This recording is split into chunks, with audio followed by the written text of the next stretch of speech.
여러분 안녕하십니까, 최석태입니다. 오늘은 국방장관에 대해서 말씀을 나누고자 합니다. 여러분, 국방장관은 굉장히 중요한 자리입니다. 국가안보를 책임지는 그런 자리입니다. 국방장관은 국군 통수권자인 대통령을 보좌하고 그리고 모든 군인들의 아버지와 같은 그런 역할을 하는 것입니다. 국방장관이 잘함으로써 그 나라가 발전되고 국방장관이 잘못함으로써 그 나라가 망하게 된 그런 역사적 연육도 많이 찾아볼 수가 있습니다. 우리는 이스라엘의 모세 다얀 국방장관을 잘 기억하고 있습니다. 그는 이집트와의 전쟁에서 6.1 전쟁에서 이스라엘을 승리로 이끈 그런 국방장관입니다. 이 전쟁에서 승리함으로써 이스라엘은 반석의 나라로 자리 잡았습니다. 중동에서 이제 이스라엘을 무시할 나라는 아무도 없습니다. 전 세계도 마찬가지일 것입니다. 이런 국방장관 정말 부러운 장관입니다. 우리나라 국방장관 지금 어떻습니까? 정경두 국방장관 공사 출신입니다. 나이는 60살, 우리 나이로 환갑에 다다랐습니다. 크게 욕심을 부릴 그런 나이도 아닙니다. 그러나 지금 그의 행동을 보면 이 사람이 과연 국방부 장관으로서 제목이 맞는 것인가? 아니면 졸장군가? 저는 굉장히 많은 회의가 생깁니다. 이런 의심을 가지게 한 가장 큰 원인은 바로 1월 1일 날 KBS 프로그램에서였습니다. 그날 KBS는 국방장관, 통일장관, 그리고 외무장관을 초청해서 국민과의 대화를 벌였습니다. 한 시민 패널이 물었습니다. 정경두 국방장관에게. 지금 김정은 서울답방이 다가오는데 앞으로 다가올 때 천안함 폭침이라든지 그리고 연평도 포격에 관해서 사과가 필요한 것이 아닌가, 이런 투로 물었습니다. 그러자 정경두 장관은 이렇게 이야기했습니다. 앞으로 미래를 보면서 우리가 실질적으로 비핵화를 달성하고 또 항구적인 평화 정착을 시키는 것이 중요하다고 말했습니다. 그러면서 잘 될 수 있도록 한다는 차원에서 일부 우리가 이해를 하면서 미래를 위해서 나가야 될 부분이 있다.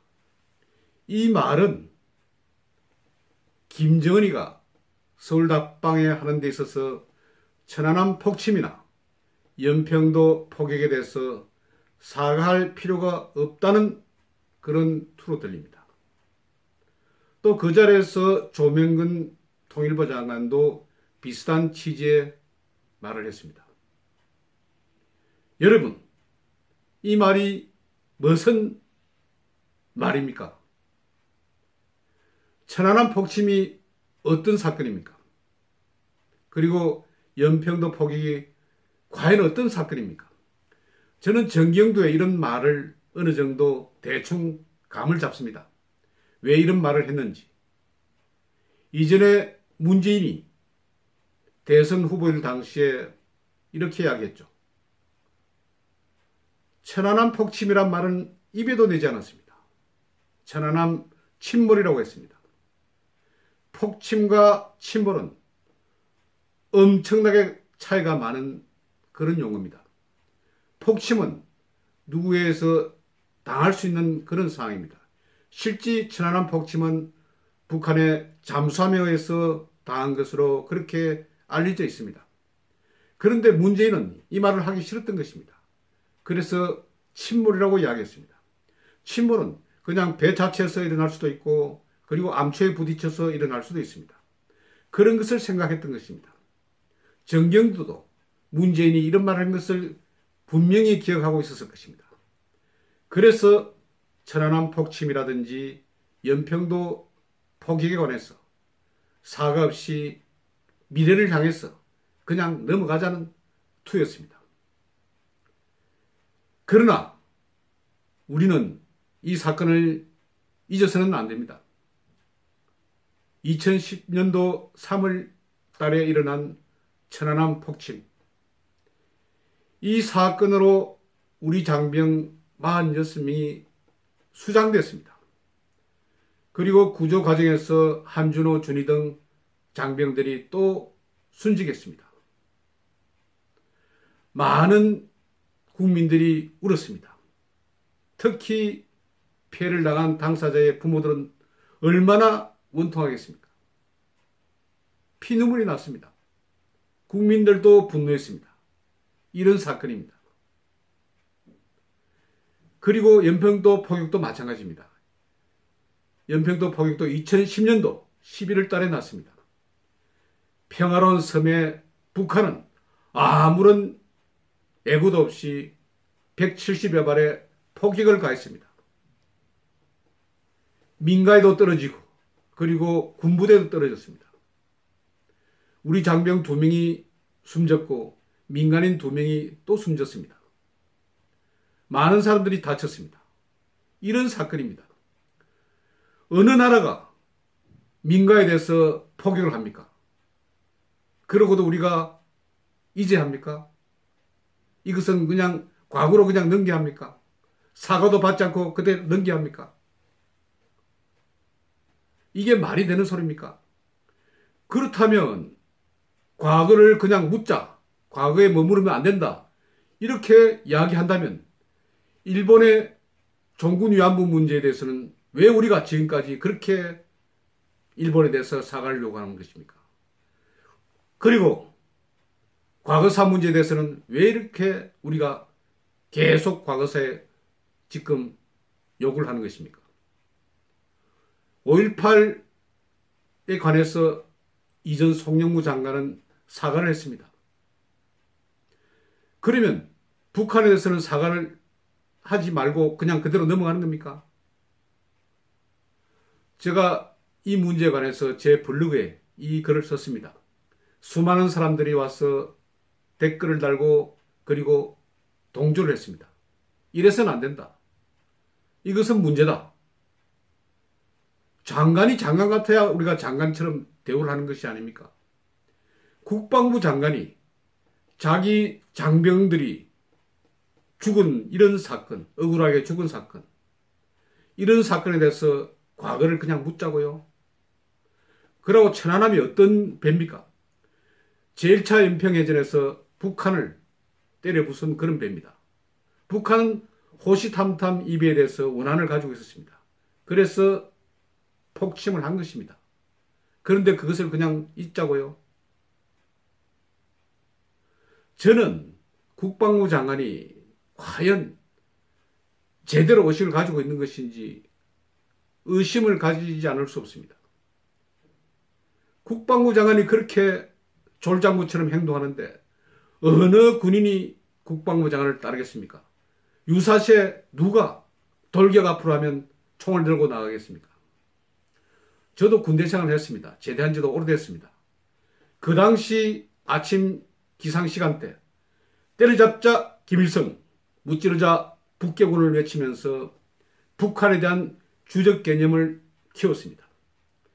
그래서 지금이라도 전쟁이 난다면 저는 총을 들고 나설 그런 각오가 되어 있습니다. 정경도 저보다 나이도 어리지만 그렇게 해서는 안 됩니다. 그리고 육군 사관학교가 아닌 공군 사관학교지만 사관학교를 나오지 않았습니까? 그런 사람이 이렇게 이야기를 한다고요? 지금 많은 사람들이 분노를 하고 있습니다. 특히 천안함 폭침대 당했던 그런 장병들의 유가족뿐만 아니고 그 당시 살아남은 그런 전우들, 이런 사람들이 화를 내고 있습니다. 많은 상위용사들 그리고 군대에 참여했던 그런 사람들이 당신이 무슨 장관이냐, 국방부 장관이냐, 이것은 그냥 이등병보다 더 못하다, 이런 말을 하고 있습니다. 이것은 진영 논리가 아닙니다. 한 국가가 존재해야 할 그런 상황입니다. 미국의 경우 이렇지 않습니까? 한 명의 부하라도 적진에 있으면 왕창 가서 데려오고 그렇게 자기 군인들을 위합니다. 우리는 이게 뭡니까? 이런 상황에서 누가 국가에 대해서 충성을 하겠습니까? 저는 너무 답답합니다. 이 문제에 대해서 국회의원들도 크게 반발하고 있습니다. 오히려 요즘 국회의원들 중에서는 바른미래당이 더 그냥 이런 문제에 대해서는 강하게 나옵니다. 이현주 의원 등등 군복을 벗으라는 거 아닙니까? 정경두 당신이 무슨 국방장관이냐고. 그리고 자유한국당의 윤상현 의원도 그렇게 하겠습니다. 자유한국당의 나경원 원내대표도 한심한 소리를 했습니다. 당신이 물러나야 한다고. 그런데 또 정의당에서는 또 웃기는 소리를 하더만요. 이게 오히려 또 무슨 보호를 한다고 국방부 장관을. 이런 식입니다. 나라도 지금 현재 두동강에 나는 그런 상태입니다. 전쟁이 나면 총을 들고 나서는 것이 군인입니다. 그리고 한번 피를 봤으면 보복도 하는 것이 군인입니다. 군인 정신이 사라지면 나라가 어지럽습니다. 문재인이 그런 생각을 가지고 있다 해서 거기에 아부를 하기 위해서 과거는 그냥 물러두고 앞으로 미래를 위해서 천안함 폭침이라든지 연평도 포격 사과 없이 받아들이자고요. 그러면서 저는 굉장히 괘씸한 것이 자기 스스로 그렇게 문제가 생겼으면 자기 스스로 발표를 하면 됩니다. 또 국방부 관리들을 통해서 그렇게 대신 또 성명이 높이다. 그것이 아니라고 변명을 하는 그런 소리. 저는 졸 장군은 우리 국방을 지킬 수 없다고 생각합니다. 그래서 저는 당당히 요구합니다. 군대 선배로서. 정경도 국방부 장관 지금이라도 물러가라. 물러나지 않을 경우 우리는 문재인 정부에 대한 여러 가지 국가 안보에 대해서는 믿을 수 없다. 신뢰할 수 없다. 그런 마음을 가지고 있습니다. 여러분, 지금 많이 위급한 상황입니다. 전 세계가 지금 이념전쟁으로 흐르고 있습니다. 이런 상황에서 우리는 영공, 영해, 온 곳에서 떨리고 있습니다. 군인들은 지금 사기를 읽고 있습니다.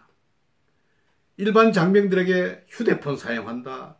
호텔 같은 식단을 제공한다. 그리고 외출도 하겠다. 피자도 먹이게 하겠다. 이게 군대가 아니고 보이스카우트 같이 지금 되어가고 있습니다. 이런 것이 다 국방장관이 제대로 통솔을 못하기 때문입니다. 저는 요구합니다. 국방장관 지금 당장이라도 물러가라. 오늘은 이 정도로 줄이겠습니다. 여러분 감사합니다.